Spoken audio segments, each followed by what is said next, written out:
Alrighty, welcome back, ladies and gentlemen, to the Chupacabra Tutorials channel. I'm your host, Larry the Chupacabra, and we're back for some more Photoshop-related tutorial stuff today, talking about Photoshop's new photo export tool, which has replaced the now kind of depreciated and out-of-date Save for Web tool, which was a nice tool that lets you, like, fine-tune control the sizes and like shapes and formats and all the little details that go into all of your different images that you're going to use on the web or other locations.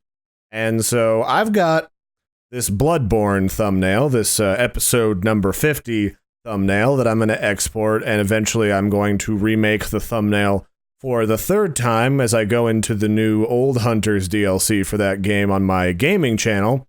But something that I rather enjoy is using the new features from Photoshop that let me easily and quickly save these out, because I do things like change the episode numbers every time I move stuff around.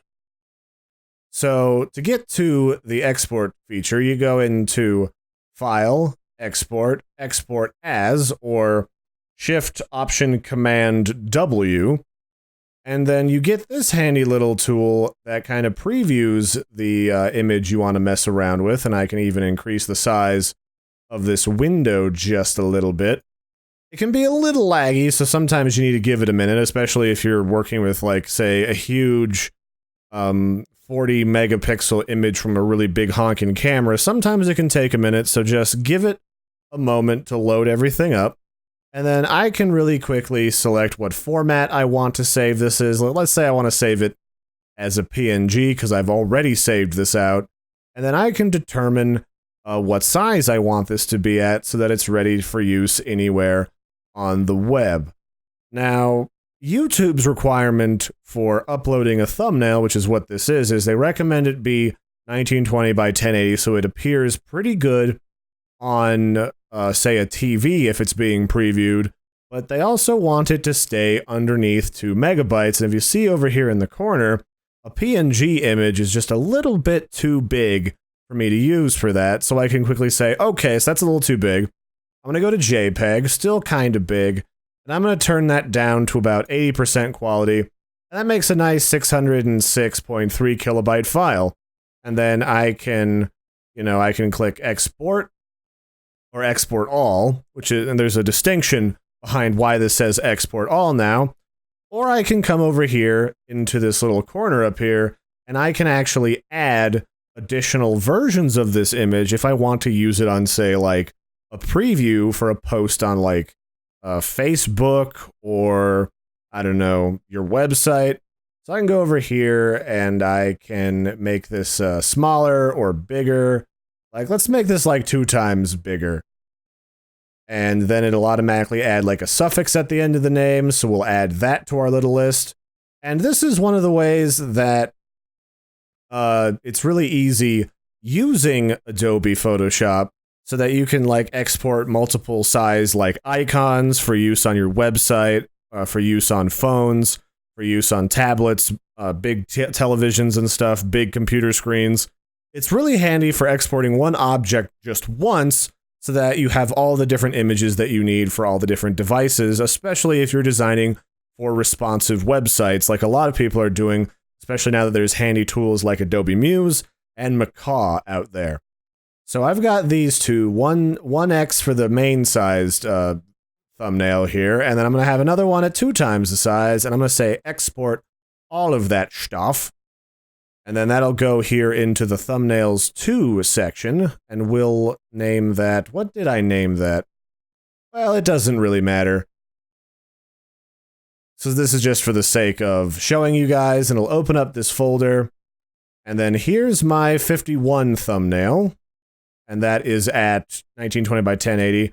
And here's the even bigger image, slightly scaled down, which is twice the size, so that I can put that on like a really big website and be fancy.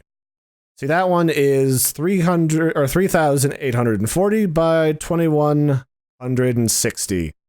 So it's pretty easy using this new export tool to get all the different stuff that you want. And it, of course, replaces it's under the same menu item too, the Save for Web Legacy tool, which is not really intended for images that are big. The problems with this tool is that it's really slow, it's really laggy, and if your image is like even just 4,000 by 4,000 pixels, this thing can actually crash your Photoshop, and that just makes working with it kind of a pain in the booty. So that's why they replaced it with the new export tool. And you can even set this up so that it defaults to JPEG at 80% with one version, so you can quickly do like I do, and then like, increase the number by 1, and then export it so that it works really nice. And I actually didn't export number 50 of this thumbnail, so I'm actually going to do that so that it is ready to go when I schedule all those videos to auto post tomorrow. So okay, I got JPEG 80%. I think I'm actually going to use nearest neighbor resampling method because that's a little bit more efficient. Or is it? Is it? Bicubic Sharper seems to be more efficient than that. This is at 611.4 kilobytes, whereas with the 51, it was only at 606. Weird. So let's see here. I'm going to use Bicubic Automatic. And then let's export this bad mamma jamma.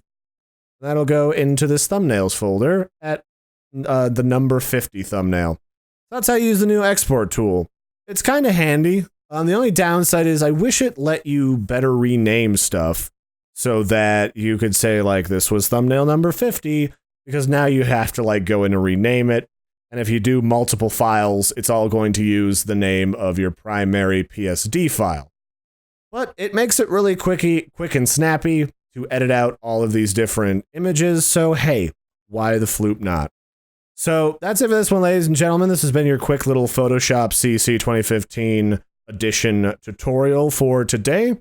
Hope this has been helpful, and it's actually a pretty nice tool. I mean, you can actually, let's go, before we go, let's see here. You can go to Export Preferences, and here you can select what different file types you use as your default.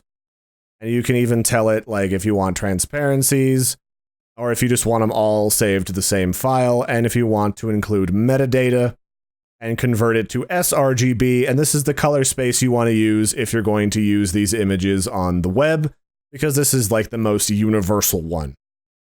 So yeah, that's it for this one, ladies and gentlemen. I've been your host, Larry. This has been how to use the new Photoshop export tool for Adobe Photoshop CC. And if this has been helpful to you, make sure to like and subscribe, and maybe suggest topics for future videos if there's anything inside of Photoshop that you yourself are having some issues with. Yeah, I think that's about it. As a final note, as we're letting out here, if you go into the Export As section, and this sidebar here doesn't appear with the ability to add multiple different resizings of the image, then the only thing that you have to do is go and update Adobe Photoshop CC, because some older editions that do have it, this is bugged out and this top portion doesn't show up. It just shows this little line here of the thumbnail image that you're making. So yeah, that's it, everybody. Have a good one, and toodles.